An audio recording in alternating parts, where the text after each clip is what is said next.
a landmine, a field that only a few have managed to cross with a little bit of setbacks here and there. A couple years ago, and I'm sure many of you here have noticed as well, we've seen an unprecedented increase here in the Middle East in the sort of type of online video content using satire, using comedy to discuss serious social issues. Gender gap, male-dominated societies, unemployment, lack of opportunities, and the list goes on and on and on. I'm truly honored to be sharing the stage today, you don't see them yet, but you will, with two success stories, one from Jordan and the other one from Saudi Arabia. In Jordan, producer, director, and writer Tima Shomali basically shot to fame with a series, with an online show that she started herself 5 years ago. In the third season, she played the role of a working mom, where she tackles the stereotypes and Arab society in general, expectations, and sometimes judgmental look on or towards Arab women. Tima's show, Female, has currently reached over 50 million views on YouTube. Please welcome with me Tima Shomali from Jordan.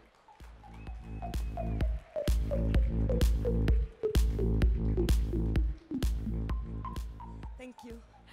I'll make a joke that I at first didn't know how to pronounce her last name and said Tima Shomali, and she said Mamalish Ishi, which if you don't speak Arabic, won't know the joke. Always with Yes, Lebanese people. all Lebanese mess up your last name. Apologies. It's okay.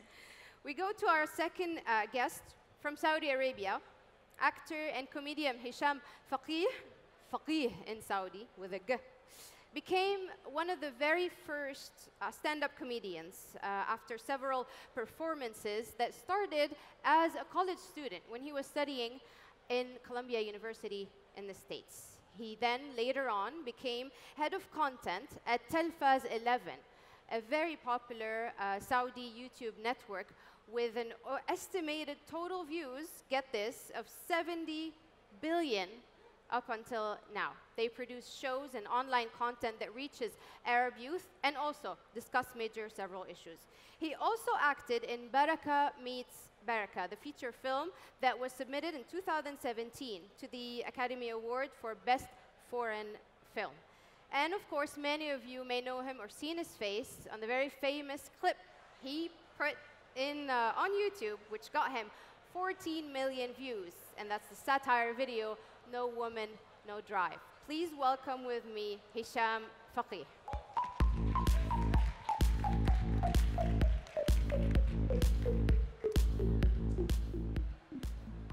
All right. Right, the interesting thing is, just backstage, I'm going to share this with you. Tima tells me that Hisham actually was one of the reasons she got into comedy, because one of the videos you saw of him, and this is the first time you meet personally, correct? Yeah. It's Tell true. us a little bit, what was one of the videos you saw that really inspired you? Actually, just to correct you, he was the reason I started watching Saudi comedy.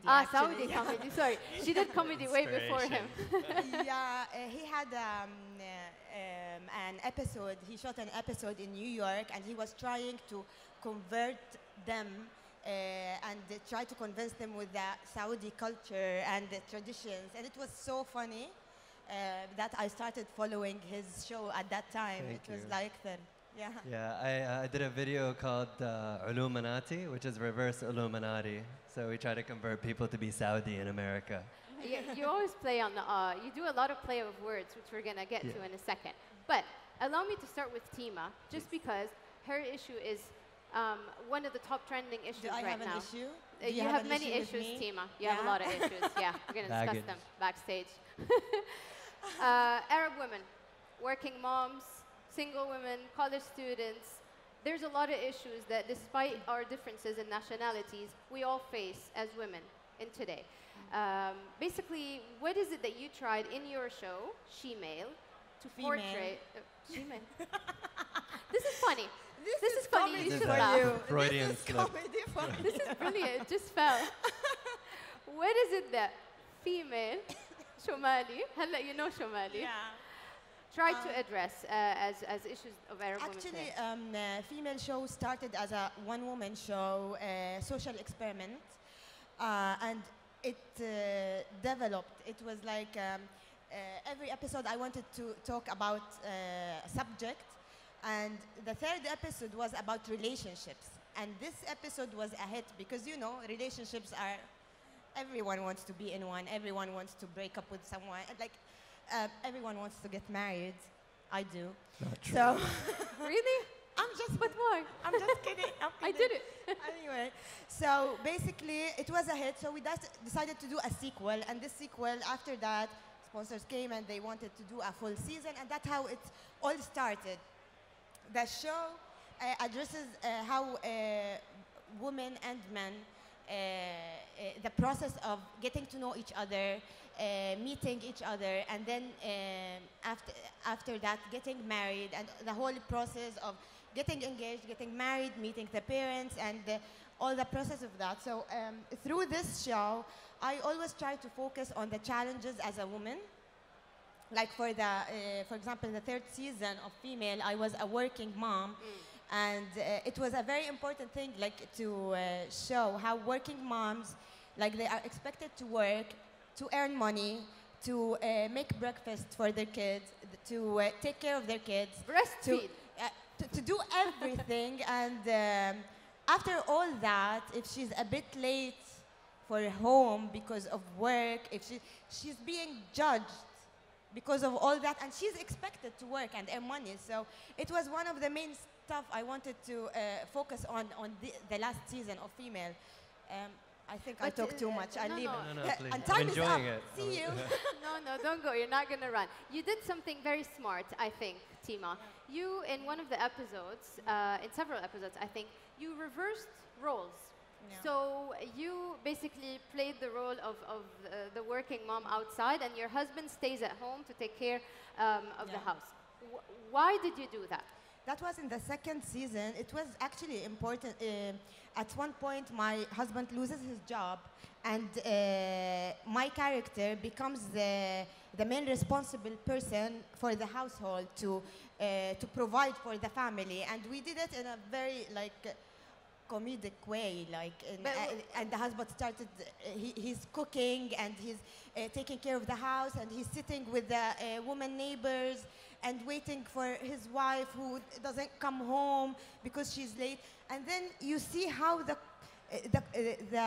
society looks at this husband because he's doing this, and how they are judging the woman who is working to provide for the family because she comes home late from work.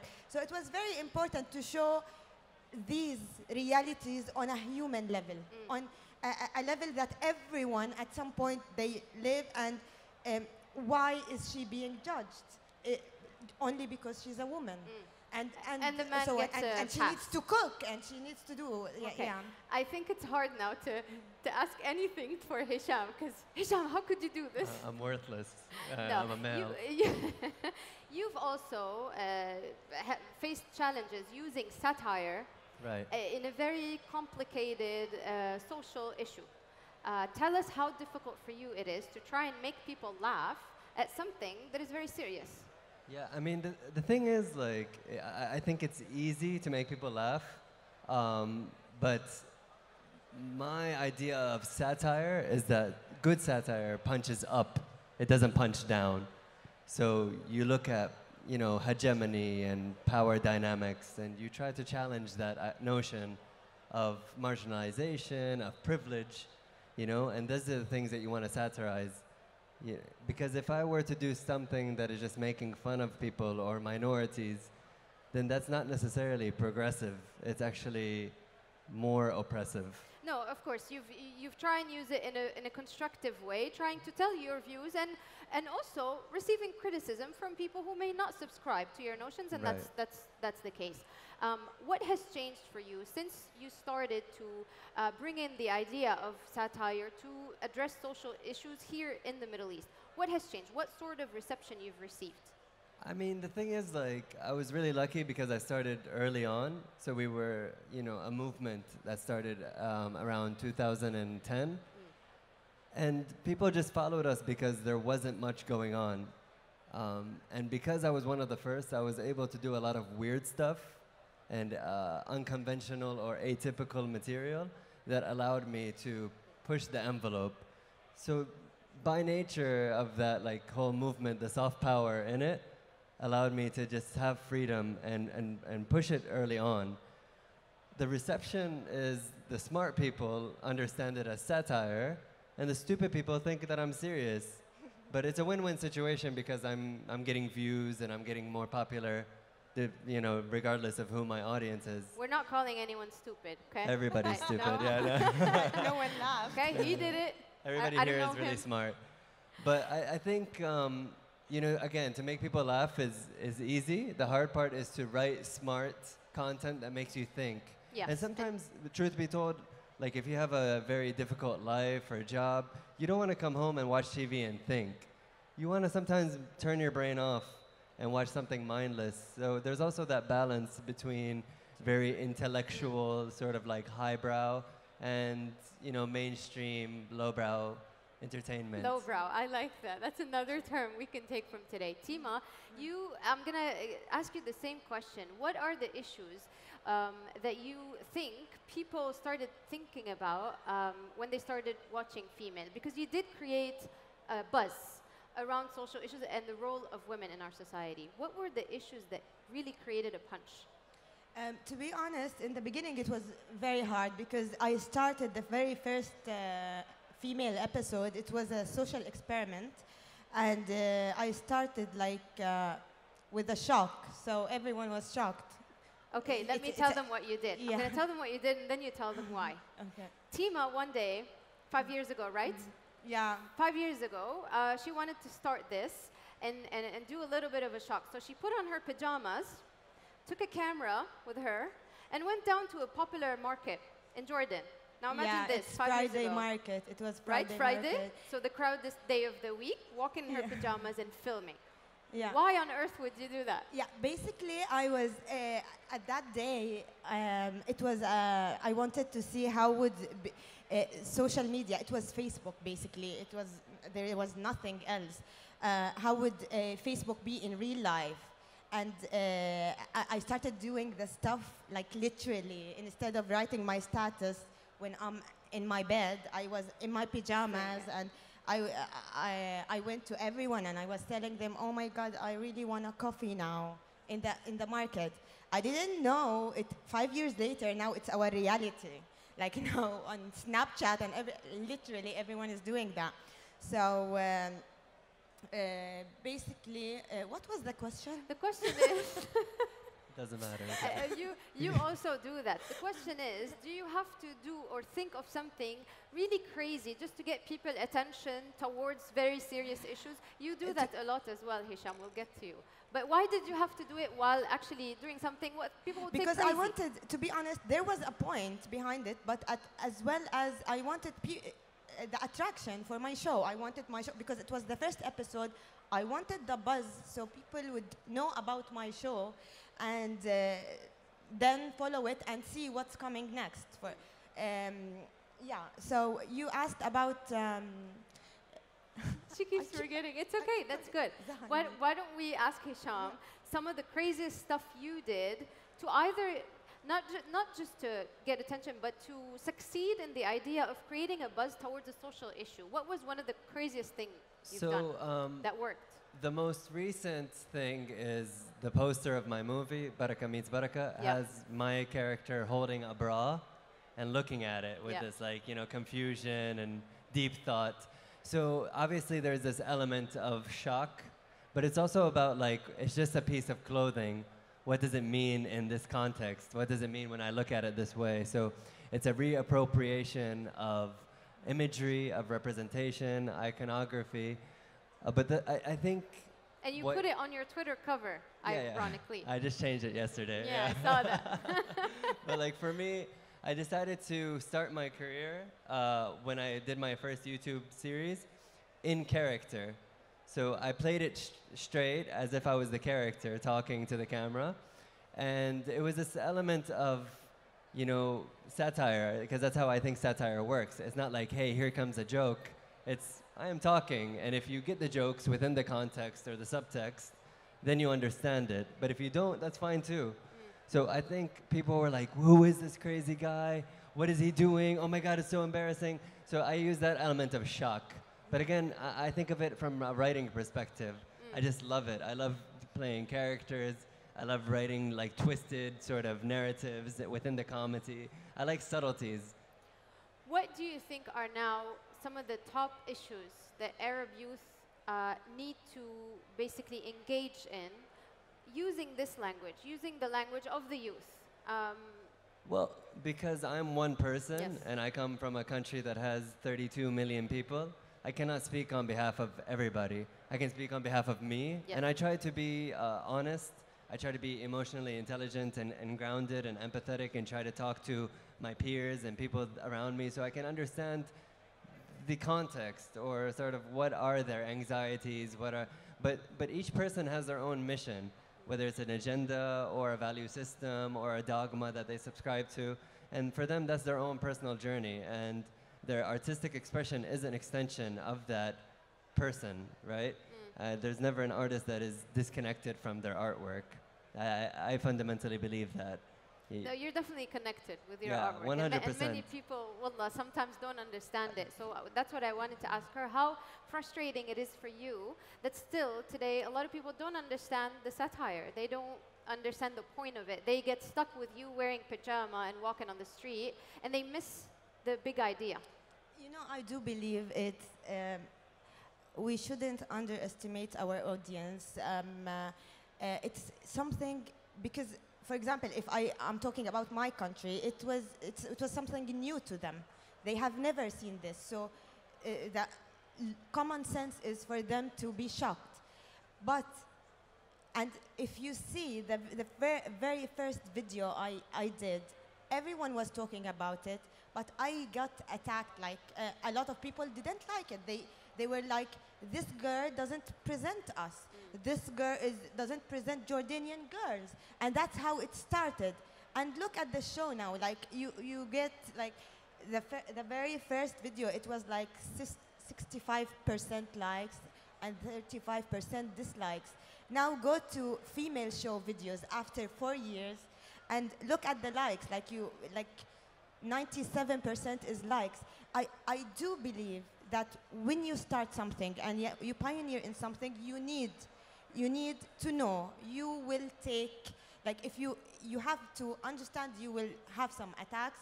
It's either you decide to give up or you decide to continue on what you built. And that's exactly my method, because I really want people to know the show and then to start watching it and then to start understanding and then liking it. And that exactly was the process of female show, which I do believe, I'm proud of it. And you can, like, your audience is smart. They just need something to make them laugh, to make them think, to make them cry. So if you were able to give them this kind of content, they will give you back. I'm sure of it. So this is my... Okay, speaking of audience, Hisham, I don't know, I'm not Saudi, but from what I see, the Saudi audience is very, very tough, especially the youth. They expect, when they judge a piece of work online, they're first of all very connected. They watch everything. They're actually some of the most active users in the region. In the world, probably. Yeah. The great growth of, for example, the growth rate of YouTube is number one in the world YouTube, in Saudi. per capita of YouTube and Twitter, Yes. Saudi is the most per capita in the world. And Snap now is like, I think, number Snapchat 2. and Facebook are coming up. Yeah. So how do you think of your audience when you know you have such a tough crowd to please? They want new things all the time. They want sharp things. They want their mind to be thinking of different things, but they're very critical as well, and they're tough.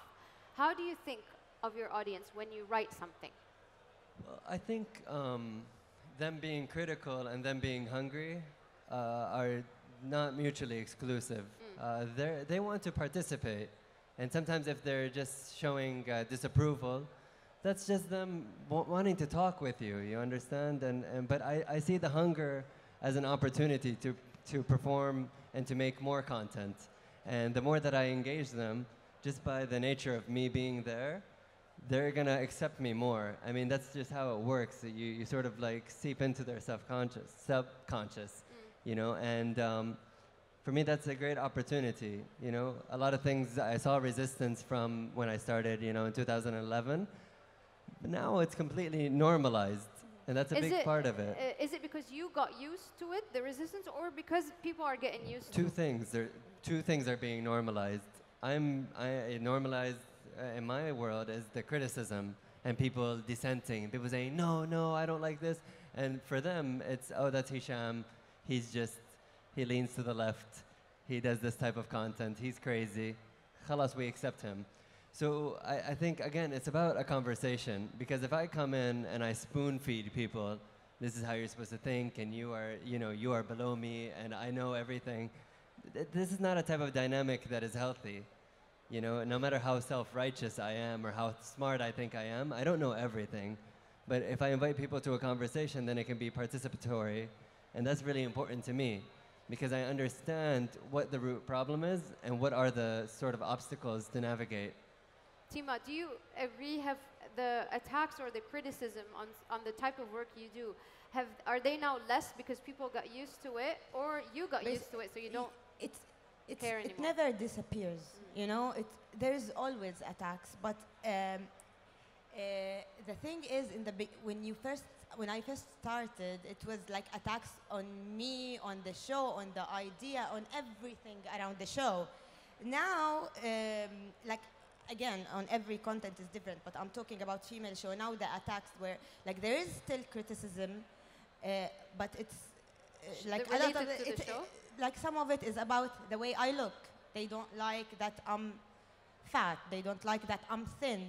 Like this kind of comments, and it's a bit sad that we still like have this this kind of like sometimes they forget the whole idea of and they just focus on one how thing. you look.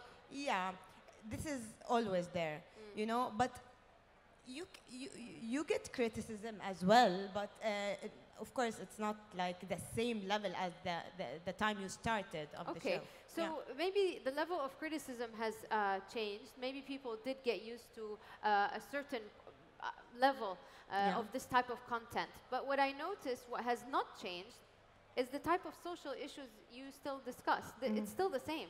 So the problem is still there. If you're talking about women or gender disparity or how men and women relate to of course, work. we can't like fix everything with but what I like and when I feel that I influenced like 1% in my show, that would make me happy, you know. Like, for example, it means a lot to me when I'm walking in the street, for example, and some couple come to me and they were like, the husband starts telling, oh my God, Tima, please stop. My wife, she tells me, oh, Tima did that. Oh, Tima did that. Why I can't do that? Like you find a lot of comments on the videos and on the episodes as well, like blaming Rajai. They think that we're really married. So they were like, how would you let your wife do that? And now our wives want to do the same. To be honest, this makes me happy that wives are standing up for themselves. I feel that I've done like if like 1%, this means we're moving forward, you know. And I like that, to be honest. Fair enough. Yeah. I was one of those who really, I didn't think Rajai was your husband, but I thought Budur was your baby. I don't know why. I'm not although she's not. Again, I'll say Budur I'm not married. I'm single. Okay. Yeah. Hint, hint. We'll talk later. Hint noted, with a fans. little shy clap from a few people. Thank you for that. Hisham, what makes you happy? Oh, man. What sort of comments or reactions really made you happy? Or I thought you were talking to me on No, that. not I haven't that been happy for a while. Not that one. He's on pills. I think for me, what makes me happy is I'm seeing really amazing quality of artists coming out that are younger than I am.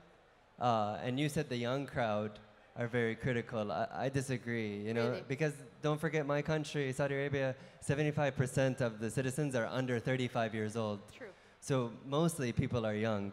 But if we're talking about the kids who are 18, 19, these kids are so progressive because they're liberated from a lot of institutionalized baggage because they were brought up by the internet. It wasn't when I was growing up, I had a reference point of my cousins, my neighbors, my parents. There was no like outside world. But now the kids growing up, they have access to everything. They can see how people are living. You know, my friend, he told me that his niece, she watches like these vlogs about the families, like in Britain. And he's like, why do you watch this? She's like, I like the way the dad treats his daughter. Oh, interesting. You know, Yeah. like, and it's just it's essentially reality TV, but she gets to see them going to the park. So then she'll tell her dad, hey, I want to go to the park. And either he'll do it or he doesn't. But in any case, that idea of modeling is completely changing because you can curate that and you can sort of design it now. And I think we're going to be liberated from a lot of things, you know, a lot of baggage. So I'm optimistic in that sense. Okay, yesterday I tweeted asking people to send me questions, right, to you guys. Okay. So I got a few, which I will choose some. One of the questions asks, it's a bit, you choose what to answer. One of the questions says, both of you are known in your countries and outside, okay, as big names in filming and acting. And you've shot to fame, basically. A lot of young people wonder how how do you make money? Because they think that there's a misconception that getting on YouTube or getting known on Twitter or social media means instantly that you're super rich. How can this field get you money? How do you make your money? That's what they're asking. Not me, them. So Tweet. basically, because people see me only on TV or online as like acting or comedian, but that's not like I have a production company, and I'm originally before becoming like a comedian. I am a filmmaker. Like I studied this, so this is my work. Like I produce stuff and. But we are not really rich, yeah. Like we're not at all, but we're actually suffering.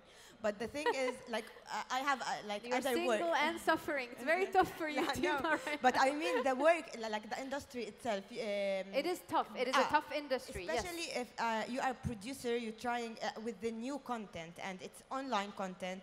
You're trying to fund your project or finance your project, which basically for online, if you want to do something that you really like with good quality and you really believe in and you like and you want people to like it, you want to produce it with quality, you need money. But at the same time, getting money for online shows, it's not, this is a very different topic, but in general, as a producer, it's not as easy as TV because the online budget is different than TV budget. So Although it has a much wider reach, I think. Hisham, you're laughing. It has, but online content is expected to be easy with not a lot of, let's say, restrictions and technical restrictions, or even like you're free with the timing more, and not like TV. There is structure. You have 41 minutes for episode. You have to film with this and yeah.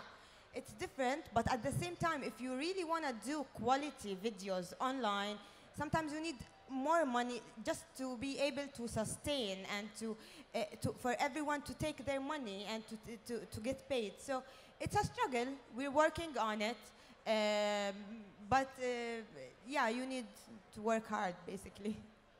Hisham, someone wants to know, why did you stop making songs? They really liked your song. And talking about deep social issues in this way. For me, like, I love music, but I'm musically illiterate. I never studied it. You know, like in my country, a lot of people believe music is sinful, so it was difficult. We didn't have a lot of opportunities. So when I meet a musician, I try to collaborate. I'm doing a couple of TV shows now, and they have musical elements to them, so stay tuned. But anything you can share? Give us a little... No. No? I'll legally get put in jail. طب بلاش بلاش جيل خليك هون. It's nicer here on the but couch. yeah, stay tuned. Hopefully within the next 5 months, you'll be seeing it. Okay, great. I'll tweet that in a bit. Yes, perfect. What can you tell people who love female and Budur and Raja'i and Tima about your next project. What are you working on? So for them about my next I'm sorry that I'm doing a next project. Yeah, stay tuned. Female is a brand. It will stay we'll keep doing it every now and then, but we don't have a season this year. I'm working on another project. Yeah, it's also You cannot share also? no, but it's about a young, lovely woman played by me. She Who wants plays to the get young, married. lovely women. Right. Unfortunately, I see big 4 red zeros saying the time is up. I don't know how long this has been for. It's been for half an hour. No, I'm kidding. I just saw it. Right. Well, Hisham Fageeh and Tima Shomali, I wish you all the best. It's been a pleasure to meet you personally after calling and tweeting. And thank you guys so much. Thank you for hosting us. Thank Thank you you. everyone who tweeted.